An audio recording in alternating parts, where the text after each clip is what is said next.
ஆகாஷ்வாணி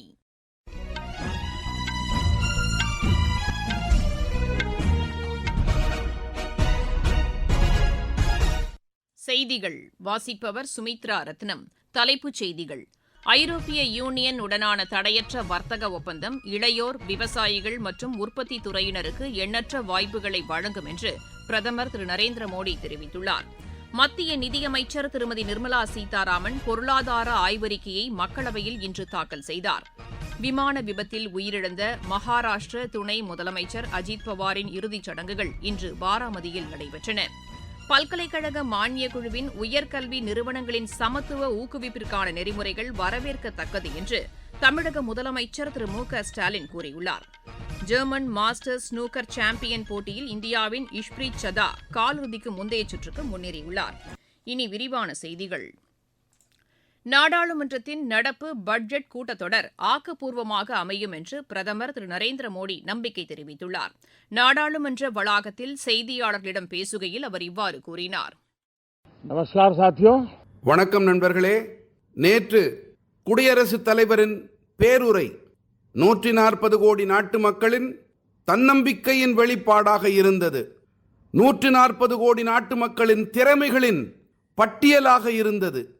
மேலும் 140 கோடி நாட்டு மக்கள், அதிலும் பெரும்பாலானவர்கள் இளைஞர்கள், அவர்களின் எதிர்பார்ப்புகளை பதிவு செய்யும் வகையிலே மிகவும் உவப்பான பேருரை, அதோடு பல நாடாளுமன்ற உறுப்பினர்களுக்கு பல வழிகாட்டும் விஷயங்கள் கூட நேற்று மதிப்பிற்குரிய குடியரசுத் தலைவர் அவர்கள் மக்கள் மன்றத்திலே முன்வைத்தார். அவைத் தொடரின் தொடக்கத்திலேயே, அதாவது 2026 தொடக்கத்திலேயே மதிப்பிற்குரிய குடியரசுத் தலைவர் அவர்கள் அவை உறுப்பினர்களின் எதிர்பார்ப்புகளை வெளிப்படுத்தினார். மிகவும் எளிமையான சொற்களிலே தேசத்தின் முதன்மை குடிமகன் என்ற வகையிலே வெளிப்படுத்திய விஷயங்கள் எனக்கு முழுமையான நம்பிக்கை இருக்கிறது. அனைத்து மதிப்புமிக்க உறுப்பினர்களும் அதை தீவிரமாக கவனத்தில் எடுத்துக்கொண்டிருப்பார்கள். மேலும் இந்த கூட்டத்தொடர் உள்ளபடியே மிகவும் முக்கியமான கூட்டத்தொடராகும். இதுவரை இல்லாத அளவிற்கான வேகத்தில் சீர்திருத்த நடவடிக்கைகள் மேற்கொள்ளப்பட்டு வருவதாக அவர் தெரிவித்தார். ஐரோப்பிய யூனியன் உடனான தடையற்ற வர்த்தக ஒப்பந்தம் இளையோர், விவசாயிகள் மற்றும் உற்பத்தி துறையினருக்கு எண்ணற்ற வாய்ப்புகளை வழங்கும் என்றும் திரு நரேந்திர மோடி கூறினார். இதற்கிடையே ஐரோப்பிய யூனியன் உடனான தடையற்ற வர்த்தக ஒப்பந்தம் குறித்து காங்கிரஸ் மூத்த தலைவர்களில் ஒருவரான திரு ஜெய்ராம் ரமேஷ் கூறியுள்ள குற்றச்சாட்டுகள் தவறானவை என்று மத்திய தொழில் மற்றும் வர்த்தகத்துறை அமைச்சர் திரு பியூஷ் கோயல் கூறியுள்ளார். சமூக வலைதளத்தில் இதனை தெரிவித்துள்ள அவர், இந்த ஒப்பந்தம் பரஸ்பரம் பயனளிக்கக்கூடியது என்று குறிப்பிட்டுள்ளார். காங்கிரஸ் ஆட்சி பொறுப்பில் இருந்தபோது உரிய நேரத்தில் எந்த முடிவும் மேற்கொள்ளப்படவில்லை என்று அவர் அதில் குற்றஞ்சாட்டியுள்ளார். இந்த ஒப்பந்தம் நாட்டின் பொருளாதார வளர்ச்சிக்கு மேலும் உத்வேகம் அளிக்கும் என்றும் திரு பியூஷ் கோயல் கூறியுள்ளார். நாடாளுமன்றத்தின் பட்ஜெட் கூட்டத்தொடரில் ஆக்கப்பூர்வமான விவாதங்கள் நடைபெறுவதை உறுப்பினர்கள் உறுதி செய்ய வேண்டும் என்று மாநிலங்களவைத் தலைவர் திரு சி பி ராதாகிருஷ்ணன் கேட்டுக் கொண்டுள்ளார். இன்று மாநிலங்களவையில் தொடக்க உரையாற்றிய அவர், விரைவான பொருளாதார வளர்ச்சியை கண்டுவரும் நாடாக இந்தியா திகழ்வதாக குறிப்பிட்டார். உலகின் 3வது பெரிய பொருளாதார நாடாக இந்தியா விரைவில் உருவெடுக்கும் என்றும் திரு சி பி ராதாகிருஷ்ணன் கூறினார். நடப்பு நிதியாண்டிற்கான பொருளாதார ஆய்வறிக்கையை மத்திய நிதியமைச்சர் திருமதி நிர்மலா சீதாராமன் இன்று மக்களவையில் தாக்கல் செய்தார். இதனைத் தொடர்ந்து அவை நடவடிக்கைகள் ஒத்திவைக்கப்பட்டன. வரும் நிதியாண்டிற்கான பட்ஜெட்டை வரும் ஞாயிற்றுக்கிழமை திருமதி நிர்மலா சீதாராமன் தாக்கல் செய்கிறார். நாடு முழுவதும் 30 கோடிக்கும் மேற்பட்ட சமையல் எரிவாயு இணைப்புகள் வழங்கப்பட்டுள்ளதாக பெட்ரோலியத்துறை அமைச்சர் திரு ஹர்தீப் சிங் புரி கூறியுள்ளார். சமூக வலைதளத்தில் இக்கருத்தை பதிவு செய்துள்ள அவர், அனைத்து குடியிருப்புகளுக்கும் குறைந்த செலவில் சமையல் எரிவாயு கிடைக்க வேண்டும் என்ற நோக்கில் பிரதமர் திரு நரேந்திர மோடி உறுதியான நடவடிக்கைகளை மேற்கொண்டதாக கூறியுள்ளார். இதன் காரணமாக சமையல் எரிவாயு பயன்படுத்துவோரின் எண்ணிக்கை அதிகரித்துள்ளதாகவும் திரு ஹர்தீப் சிங் புரி தெரிவித்துள்ளார். விமான விபத்தில் உயிரிழந்த மகாராஷ்டிர மாநில துணை முதலமைச்சர் அஜித் பவாரின் இறுதிச் சடங்குகள் முழு அரசு மரியாதையுடன் இன்று பாராமதியில் நடைபெற்றன. மத்திய உள்துறை அமைச்சர் திரு அமித் ஷா, பிஜேபி தலைவர் திரு நிதின் நபின் உள்பட தலைவர்கள் பலர் இதில் பங்கேற்றனர். இதற்கிடையே விமான விபத்து தொடர்பான விசாரணை தீவிரமடைந்துள்ளதாக சிவில் விமான போக்குவரத்துத்துறை தெரிவித்துள்ளது. அந்த விமானத்தின் கருப்பு பெட்டியும் கைப்பற்றப்பட்டுள்ளதாக அதன் செய்திக்குறிப்பு தெரிவிக்கிறது. இந்தியா அரபு வெளியுறவு அமைச்சர்கள் கூட்டம் புதுதில்லியில் நாளை மறுநாள் நடைபெற உள்ளதாக மத்திய அரசு கூறியுள்ளது. புதுதில்லியில் இதனை செய்தியாளர்களிடம் தெரிவித்த வெளியுறவுத்துறை செயலர் திரு ரன்தீப் ஜெய்ஸ்வால், சூடான், பாலஸ்தீனம், கொமோராஸ் ஆகிய நாடுகளின் வெளியுறவு அமைச்சர்கள் இதில் பங்கேற்க உள்ளதாக கூறினார். இந்தியா அரபு நாடுகளுக்கிடையேயான உறவை மேலும் வலுப்படுத்துவதற்கான வழிமுறைகள் குறித்து இக்கூட்டத்தில் விவாதிக்கப்படும் என்றும் அவர் தெரிவித்தார். இதற்காக விரிவான ஏற்பாடுகள் செய்யப்பட்டிருப்பதாகவும் திரு ரன்தீப் ஜெய்ஸ்வால் கூறினார். மாநில மகளிர் ஆணையங்கள் பங்கேற்கும் 2 நாள் கலந்துரையாடல் அமர்வு இன்று புதுதில்லியில் தொடங்கியது. தேசிய மகளிர் ஆணையம் நடத்தும் இந்த கலந்துரையாடல் நிகழ்ச்சியை தில்லி முதலமைச்சர் திருமதி ரேகா குப்தா தொடங்கி வைத்தார். மகளிருக்கு எதிரான குற்றங்களை தடுப்பதற்கான நடவடிக்கைகள் குறித்து இதில் விரிவாக விவாதிக்கப்பட உள்ளதாக எமது செய்தியாளர் தெரிவிக்கிறார். நீங்கள் கேட்டுக் கொண்டிருப்பது ஆகாஷ்வாணியின் செய்தி அறிக்கை. ஊரக வளர்ச்சிக்கான புதிய அத்தியாயம். வளர்ச்சியடைந்த இந்தியாவிற்கான ஊரக வேலைவாய்ப்பு உறுதி மற்றும் வாழ்வாதார சட்டம். இந்த சட்டம் வருடத்திற்கு 125 நாட்கள் வேலையை உறுதி செய்கிறது. இதில் வாரந்தோறும் ஊதியம் வழங்கப்படுவது கட்டாயமாக்கப்பட்டுள்ளது.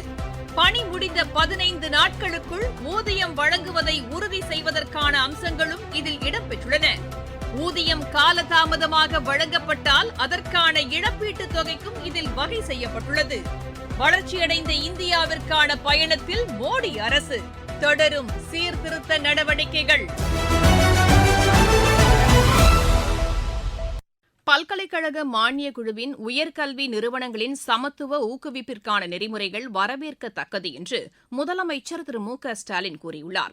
சமூக வலைதளத்தில் இக்கருத்தை பதிவு செய்துள்ள அவர், சாதிய பாகுபாட்டை ஒழிப்பதும் பிற்படுத்தப்பட்ட வகுப்பினருக்கு பாதுகாப்பு வழங்கப்பட்டிருப்பதும் ஆதரிக்கத்தக்கது என்று குறிப்பிட்டுள்ளார். கேரள அரசின் வரும் நிதியாண்டிற்கான பட்ஜெட் அம்மாநில சட்டப்பேரவையில் இன்று தாக்கல் செய்யப்பட்டது. நிதியமைச்சர் திரு கே என் பாலகோபால் பட்ஜெட்டை தாக்கல் செய்து உரையாற்றினார். மகளிருக்கான சமூக பாதுகாப்பு ஓய்வூதிய திட்டத்திற்காக 3820 கோடி ரூபாய் ஒதுக்கீடு செய்யப்பட்டிருப்பதாக அவர் தெரிவித்தார்.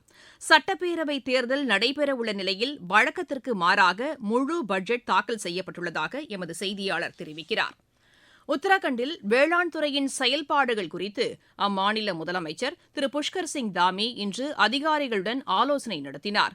டேராடூனில் நடைபெற்ற இந்த ஆய்வுக் கூட்டத்தில் சிறுதானியம் மற்றும் ஆப்பிள் இயக்கத்தின் செயல்பாடுகள் குறித்து முதலமைச்சர் விரிவாக கேட்டறிந்ததாக ஏஜென்சி செய்திகள் தெரிவிக்கின்றன. மிசோரமில் புத்தொழில் நிறுவனங்களுக்கு ஊக்கமளிக்கப்பட்டு வருவதாக அம்மாநில முதலமைச்சர் திரு லால்டுவோமா தெரிவித்துள்ளார். இஸ்வாலில் நடைபெற்ற நிகழ்ச்சியில் இது தொடர்பான 2 திட்டங்களை தொடங்கி வைத்து பேசுகையில் அவர் இவ்வாறு கூறினார். புத்தொழில் நிறுவனங்களின் முதலீட்டுக்கான நிதியம் தொடங்கப்பட்டிருப்பதையும் அவர் சுட்டிக்காட்டினார். இதனை முதலீட்டாளர்கள் முழுமையாக பயன்படுத்திக் கொள்ள வேண்டும் என்றும் திரு லால்டுவோமா கேட்டுக் கொண்டார். மணிப்பூரில் 2 தீவிரவாதிகளை பாதுகாப்பு படையினர் கைது செய்தனர். மேற்கு இம்பால் மாவட்டத்திற்குட்பட்ட தங்மைபன் பகுதியில் பாதுகாப்பு படையினர் தேடுதல் வேட்டையில் ஈடுபட்டிருந்தபோது இவர்கள் கைது செய்யப்பட்டதாக எமது செய்தியாளர் தெரிவிக்கிறார். ராஜஸ்தானில் நேரிட்ட சாலை விபத்தில் 4 பேர் உயிரிழந்தனர், 5 பேர் காயமடைந்தனர். லுதாவா பகுதியில் சென்று கொண்டிருந்த பேருந்து லாரி மீது மோதியதில் இந்த விபத்து நேரிட்டதாக காவல்துறையினர் தெரிவித்தனர். ஜெர்மன் மாஸ்டர்ஸ் ஸ்னூக்கர் சாம்பியன் போட்டியில் இந்தியாவின் இஷ்ப்ரீத் சதா காலிறுதிக்கு முந்தைய சுற்றுக்கு முன்னேறியுள்ளார். இப்போட்டியின் முதல் 2 ஆட்டங்களில் வெற்றி பெற்று அவர் காலிறுதிக்கு முந்தைய சுற்றுக்கு தகுதி பெற்றார். அமெரிக்காவில் நடைபெற்று வரும் சர்வதேச ஸ்குவாஷ் போட்டியில் இந்தியாவின் வேலவன் செந்தில்குமார் மற்றும் வீர் சோட்ரானி காலிறுதிக்கு முந்தைய சுற்றுக்கு முன்னேறியுள்ளனர். ஆடவர் ஒற்றையர் பிரிவு முதல் சுற்று ஆட்டத்தில் வேலவன் செந்தில்குமார் இங்கிலாந்தின் டாம் வால்ஷை வென்றார். மற்றொரு ஆட்டத்தில் வீர் சோட்ரானி பிரான்சின் பலாஸ் ஃபர்காஸை வென்றார்.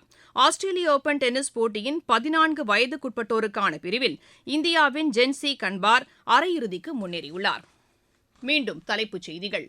ஐரோப்பிய யூனியன் உடனான தடையற்ற வர்த்தக ஒப்பந்தம் இளையோர், விவசாயிகள் மற்றும் உற்பத்தி துறையினருக்கு எண்ணற்ற வாய்ப்புகளை வழங்கும் என்று பிரதமர் திரு நரேந்திர மோடி தெரிவித்துள்ளார். மத்திய நிதியமைச்சர் திருமதி நிர்மலா சீதாராமன் பொருளாதார ஆய்வறிக்கையை மக்களவையில் இன்று தாக்கல் செய்தார். விமான விபத்தில் உயிரிழந்த மகாராஷ்டிர துணை முதலமைச்சர் அஜித் பவாரின் இறுதிச் சடங்குகள் இன்று பாராமதியில் நடைபெற்றன. பல்கலைக்கழக மானியக் குழுவின் உயர்கல்வி நிறுவனங்களின் சமத்துவ ஊக்குவிப்பிற்கான நெறிமுறைகள் வரவேற்கத்தக்கது என்று தமிழக முதலமைச்சர் திரு மு க ஸ்டாலின் கூறியுள்ளார். ஜெர்மன் மாஸ்டர்ஸ் ஸ்னூக்கர் சாம்பியன் போட்டியில் இந்தியாவின் இஷ்ப்ரீத் சதா காலிறுதிக்கு முந்தைய சுற்றுக்கு முன்னேறியுள்ளார். செய்தியறிக்கை நிறைவடைகிறது.